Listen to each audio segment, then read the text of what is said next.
Que bom que você está com a gente nessa oportunidade que nós temos de adorar ao Senhor juntos.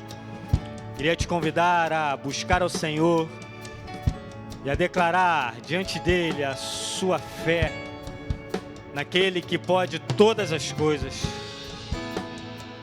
Chama a sua família, chama os amigos. Vamos buscar ao Senhor com alegria e declarar a Ele a nossa adoração. Aleluia. Declara assim, querido. Cada vez que a minha fé é provada, Tu me dás a chance de crescer um pouco mais. As montanhas e vales, desertos e mares que atravesso me levam pra perto de Ti.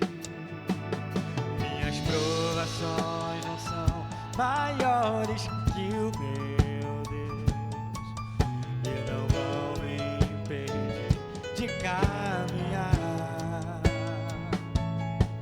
Se diante de mim não se abrir o mar, Deus vai me fazer andar por sobre as águas, rompendo em fé.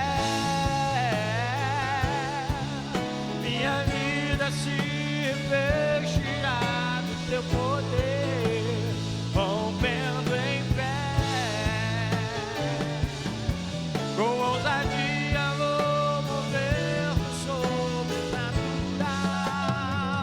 Vou lutar e vencer, vou plantar e colher.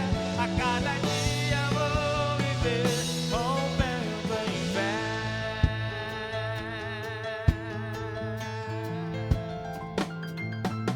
Cada vez que a minha fé é provada,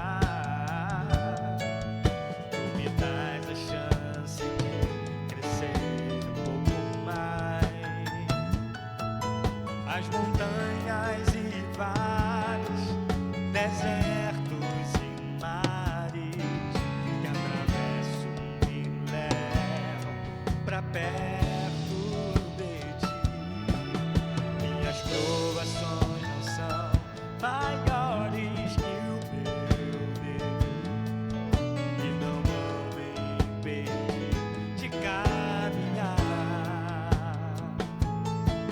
Se diante de mim não se abrir o mar, Deus vai me fazer andar por sobre as águas, rompendo em fé. Minha vida se vestirá do Teu poder, rompendo em fé. Com ousadia vou mover o sobrenatural. Vou lutar e vencer, vou plantar e colher. A cada dia vou viver rompendo em fé, rompendo em fé. Minha vida se revestirá do Teu poder, rompendo em fé. Com ousadia vou ver o sobrenatural. Vou lutar e vencer, vou plantar e colher. A cada dia vou viver rompendo em fé. A cada dia vou viver rompendo em fé. A cada dia vou viver rompendo em fé. Oh,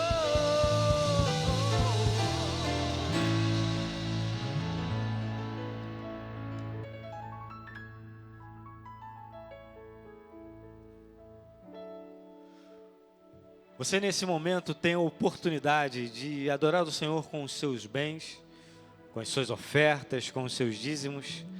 As contas estarão sendo projetadas, o QR Code no seu monitor, no seu smartphone. Você tem a oportunidade de adorar ao Senhor com os seus bens nesse momento, querido. Aleluia.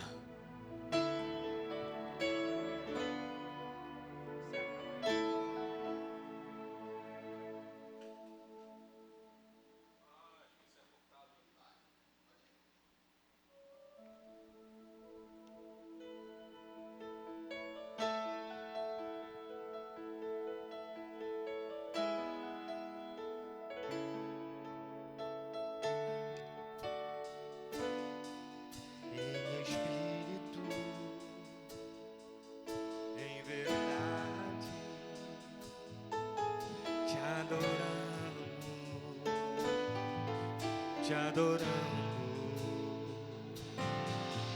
em espírito, em verdade.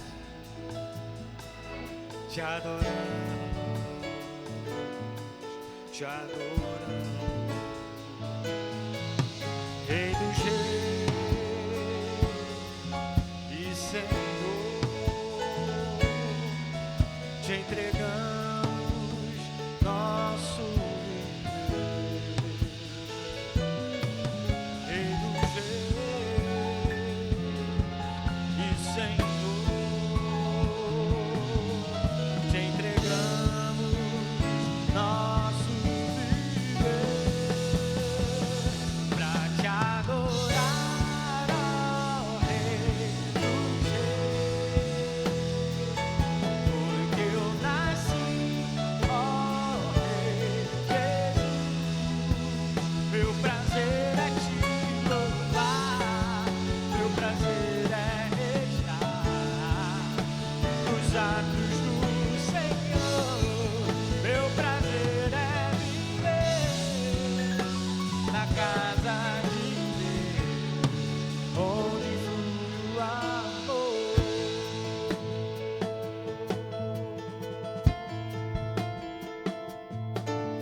Em espírito, em verdade, te adoramos, te adoramos. Em espírito, em verdade, te adoramos, te adoramos. Rei dos Reis e Senhor, te entregamos nosso viver, Rei dos Reis e Senhor, te entregamos nosso viver pra te adorar, ó Rei dos Reis, porque eu nasci, ó Rei Jesus. Meu prazer é te louvar, meu prazer é estar nos atos do Senhor. Meu prazer é viver na casa de Deus, onde flui o amor. Pra te adorar, ó Rei dos Reis,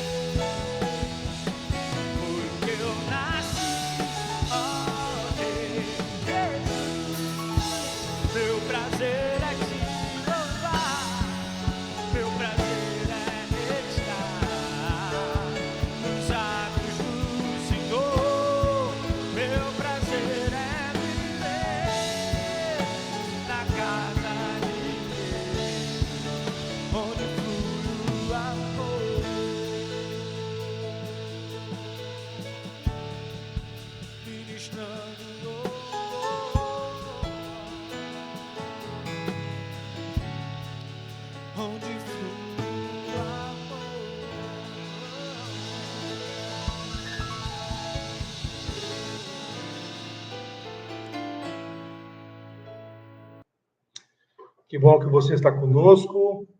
Este é o culto noturno, vespertino, da Igreja Batista Marapendi. E é um privilégio me dirigir e alcançar o seu coração através desse instrumento tecnológico da modernidade chamado YouTube. Nós temos aí, então, no mês de março, nos cultos de quarta-feira, o pastor Perandi tem feito uma série de estudos bem aprofundados, bem legais sobre o livro de Ruth, e agora nos domingos também eu estou fazendo alguns outros estudos, também no mesmo livro, pensando, inclusive, como forma de homenagem a esse mês dedicado especialmente às mulheres, né? Então, na semana passada, eu falei com vocês, eu comentei com vocês um fato, né? Que é justamente sobre o momento em que eu até botei uma frase, um verso do Tropicalistas, né? Eu sou de ninguém, eu sou de todo mundo, e todo mundo me quer bem. Esse último pedaço eu não coloquei. Mas eu sou de ninguém e eu sou de todo mundo. Porque isso é um retrato do momento em que vivia a família de Elimeleque, né? Junto com Noemi e seus filhos, que era o tempo de Juízes. Ruth 1 fala sobre isso. E aí, eu acho que é interessante a gente pontuar, porque o livro de Ruth é a sequência do livro de Juízes, né? Samuel foi o último juiz de Israel antes do tempo dos reis, né? Então, você tem esse momento aí em que Samuel que vai ascender posteriormente como esta liderança nacional, né? Um juiz que não é um juiz de tribo, mas é um juiz de todo o povo, que todo o povo reconhece a sua liderança e reconhece naquela liderança a presença e a ação de Deus na vida dele. Samuel, logicamente, a gente está falando. Mas nesse período aí, então, de Juízes, é um período em que as coisas corriam frouxas, né? Cada um fazia o que bem estava na sua cabeça. E as tribos não tinham uma vinculação nacional, né? Elas estavam dispersas.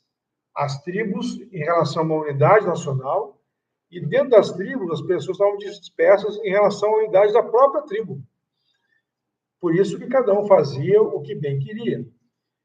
E o livro de Juízes é isso, o povo, ou aquela parte do povo daquela tribo, ela sofre com a interferência de um povo estrangeiro, com a dominação estrangeira, e aí Deus levanta um líder daquela tribo para poder libertar o povo. Aí o povo sofre, ora, lembra de Deus, ora, Deus levanta o líder liberta o povo esquece de Deus, sofre, e aí o livro de Juízes vai fazendo um giro por algumas tribos, mostrando, então,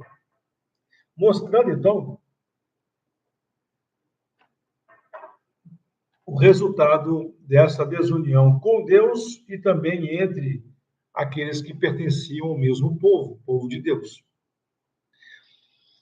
O livro de Ruth, eu quero oferecer essa leitura para você, é um livro em que é centrado, né, o olhar.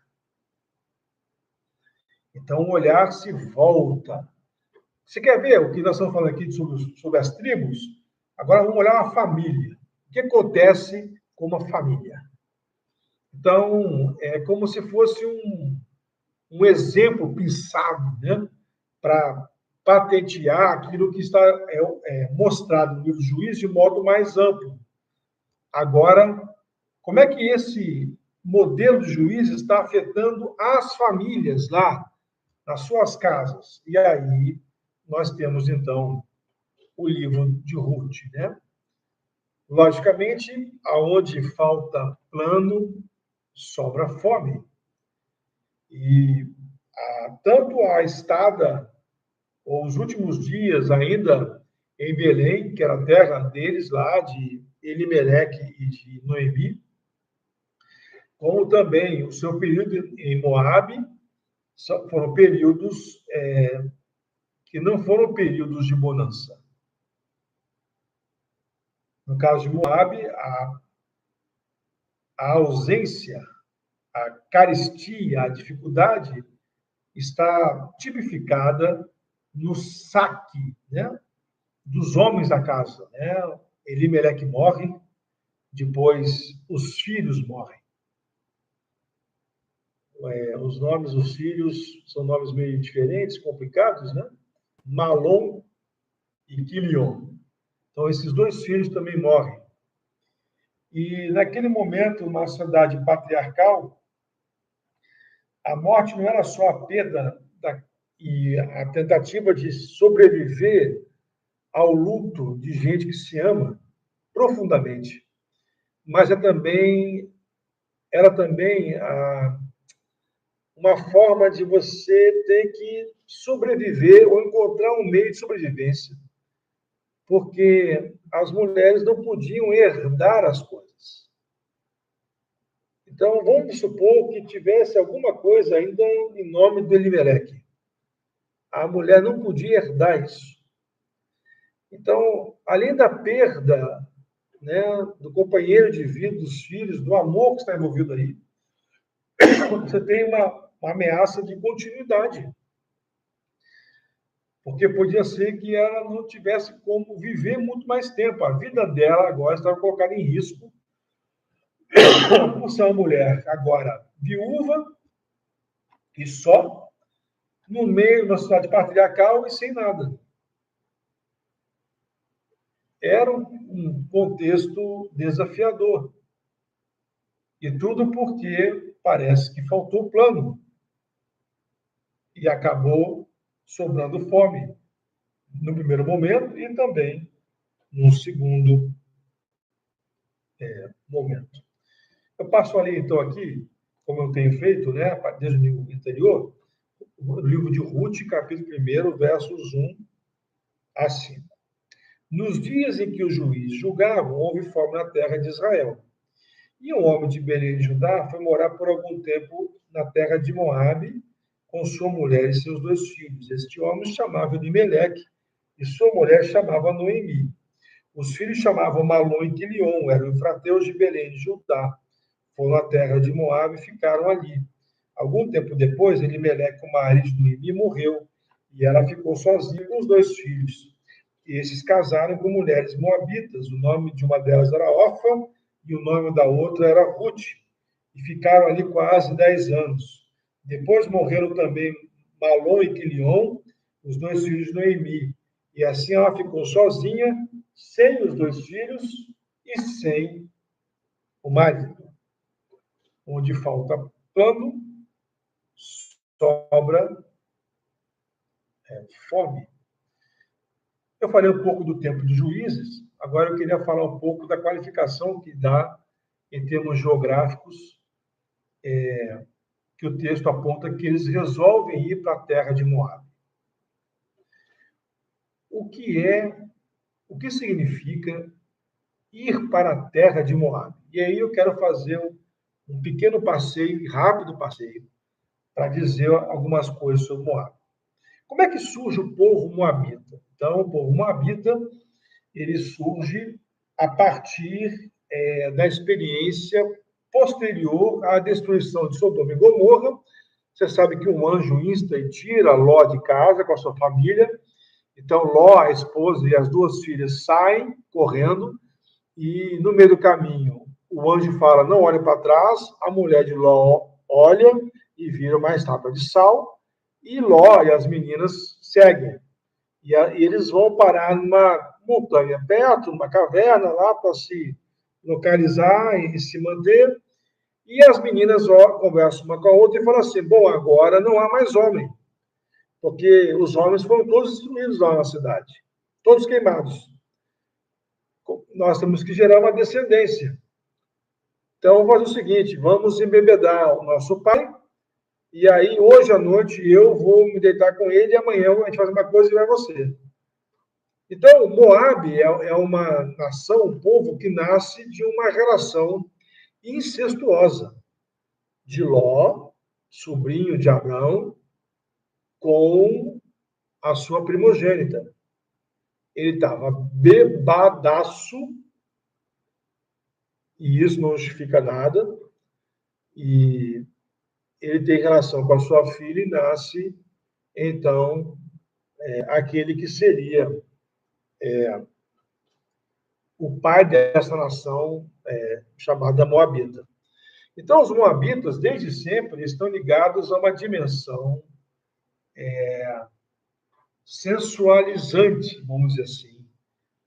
Se nós pudéssemos usar um termo contemporâneo, bem brasileiro, para falar sobre isso, assim, os Moabitas, eles são o povo do Borogodó, tá? É o povo que sabe o que fazer e como fazer.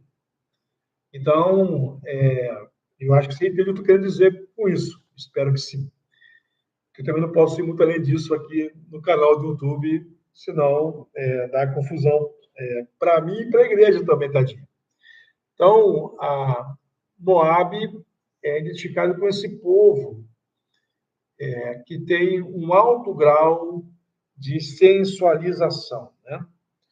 Mas não é só isso. O povo sai da escravidão do Egito e está peregrinando na terra, eles pedem passagem para os moabitas.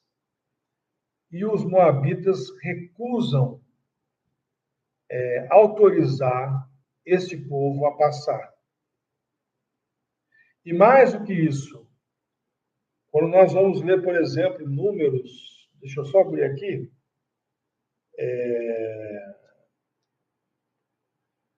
22, verso 1 e 2, você vai ver que o rei de Moabe acaba contratando um profeta chamado Balaão para amaldiçoar o povo de Deus.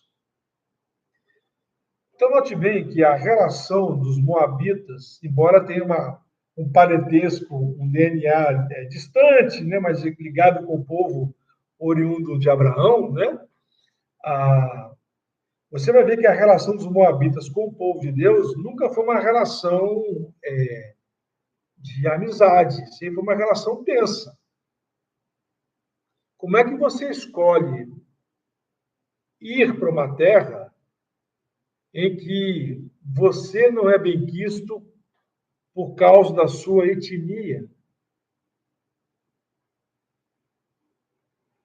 Vamos supor que você resolva sair do Brasil e ir morar num bairro ou numa vila em Buenos Aires, em que as casas da vila, todas elas, tirando a sua, onde você vai morar, todas elas são casas dos torcedores mais fanáticos do Boca Juniors. E aí você vai morar lá, no meio dos mais fanáticos torcedores do Boca Juniors. A chance de dar errado para você, se você falar mal do Maradona, se você fizer alguma crítica à Argentina, se você falar que o melhor mesmo é o Brasil, ou seja lá o que for, a chance de dar errado para você, para sua casa, é muito grande. Nós estamos falando de uma experiência como essa. Um caso semelhante, né? Teve a Guerra das Malvinas, na década de 80, né? De 80. É a mesma coisa você pensar, por exemplo, um argentino querer se candidatar a um posto lá nas Ilhas Falklands, né? Segundo a Inglaterra, Malvinas, segundo a Argentina.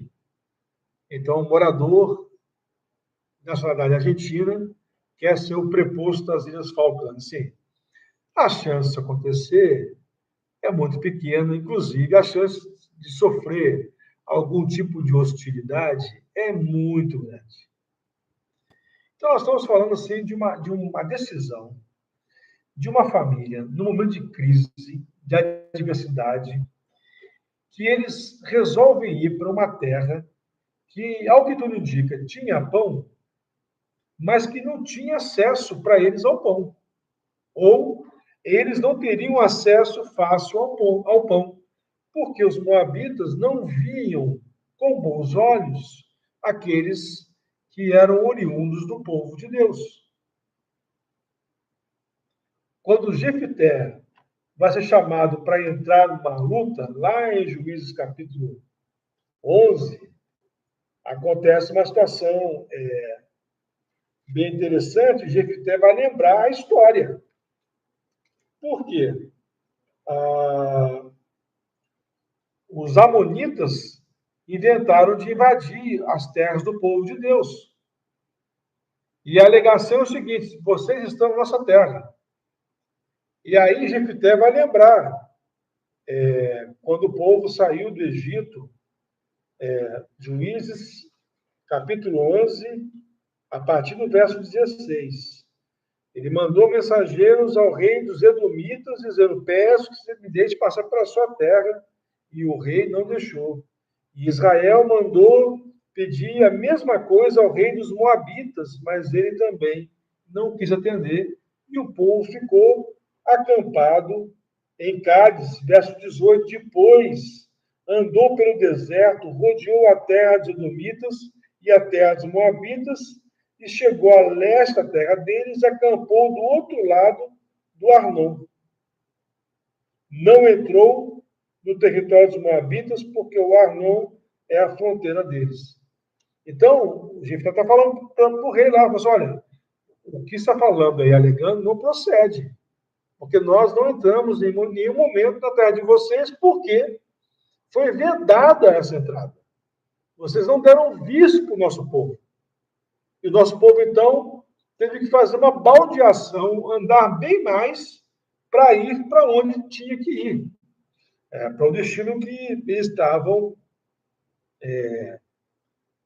perseguindo. Então, essa pontuação de Moabe é muito importante para a gente.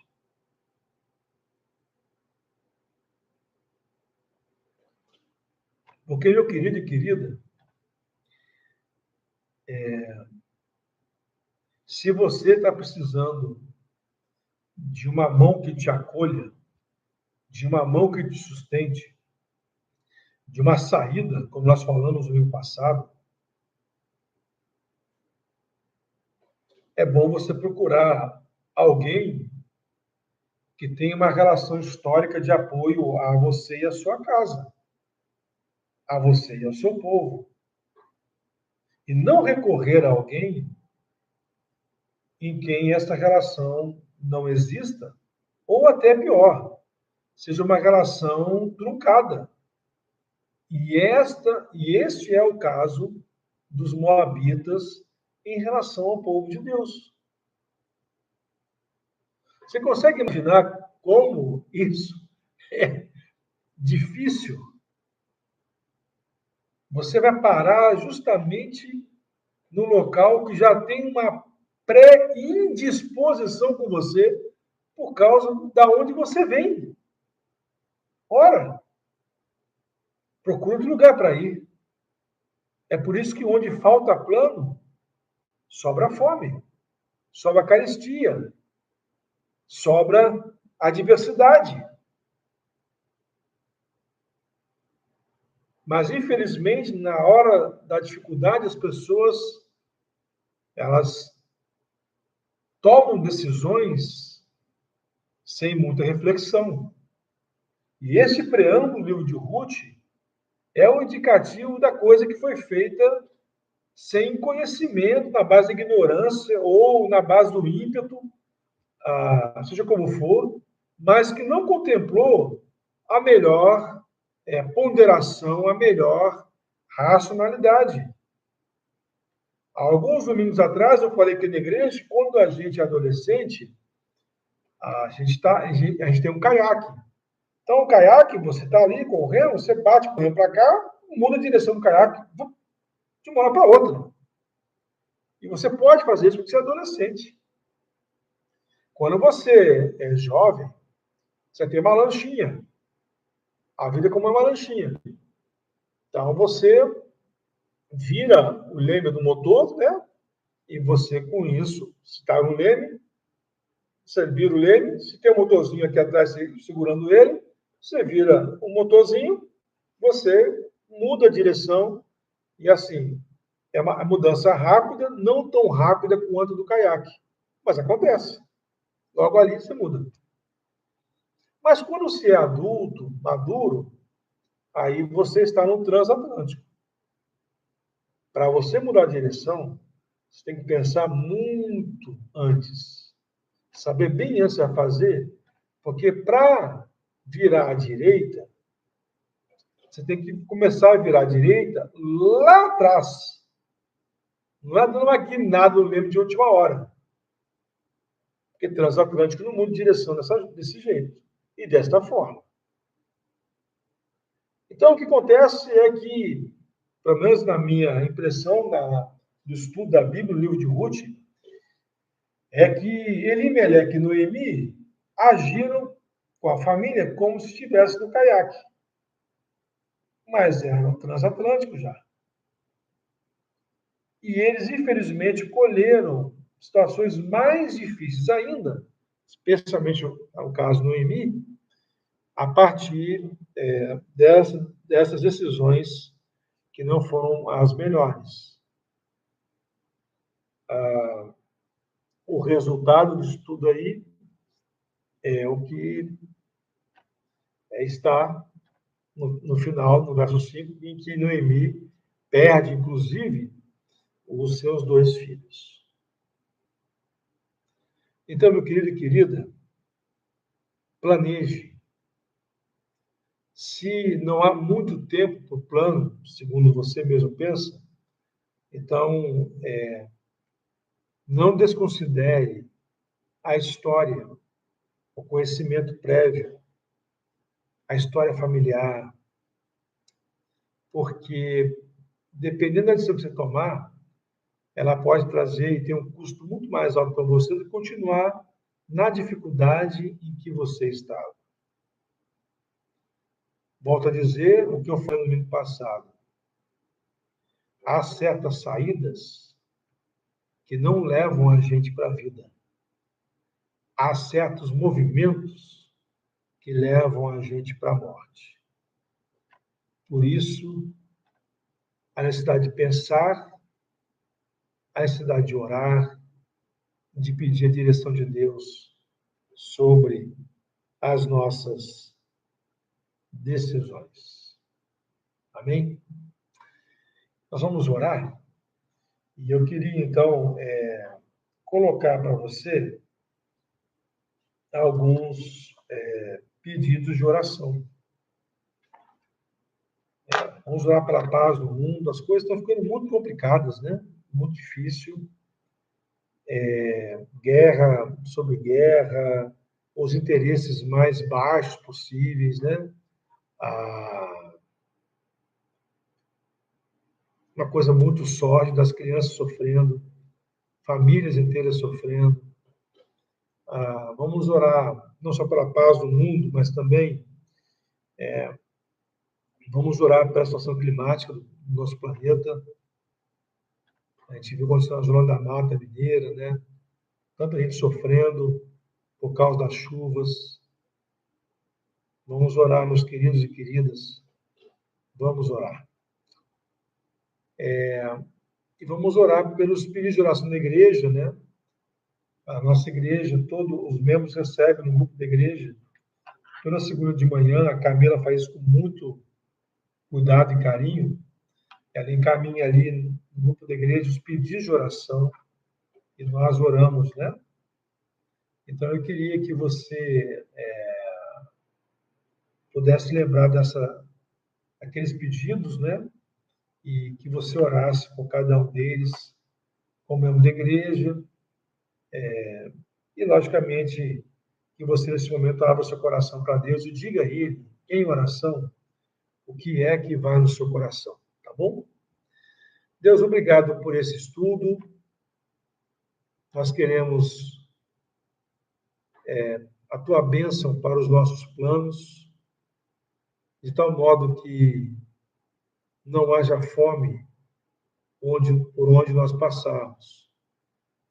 Eu peço a ti, Deus querido, que a paz no mundo seja, o caminho da paz seja reencontrado pelas nações, para que as guerras cessem e inocentes como crianças parem de morrer. Nós oramos pela situação climática do mundo, que o Senhor tenha misericórdia e desperte a consciência ambiental de cada um de nós e em cada um de nós. Nós oramos, Senhor, pelas mulheres, nesse mês que pensamos nas mulheres, que estamos envoltos no livro de Ruth. Deus amado, Deus querido, nós suplicamos a Ti, de modo muito especial, que o Senhor ajude o nosso país de modo particular a encontrar meios e caminhos para que a violência contra as mulheres pare de ocorrer, para que os feminicídios sejam zerados. Nós suplicamos, Senhor, a Tua sabedoria, a Tua direção, para que esse aviltamento à Tua honra, Senhor, pare de acontecer por conta da violência de homens contra mulheres. E, ó Deus, nós também colocamos no Teu altar cada pedido de oração da nossa igreja, da nossa lista de intercessão, e nós oramos também, Deus querido, por cada pessoa que está conosco neste culto. O Senhor sabe qual é o pedido de oração que vai no seu coração, que essa pessoa receba do Senhor a provisão e também agora a certeza de que o Senhor acolheu esse pedido no teu altar. É o que nós oramos, em nome de Jesus. Amém. Que Deus te abençoe, meu querido e querida. Compartilhe esse link com quem você conhece e lembre de orar pela igreja, pela paz do mundo. Lembre também de orar pela crise ambiental e também faça sua parte para diminuir a violência contra as mulheres. Paz e bem.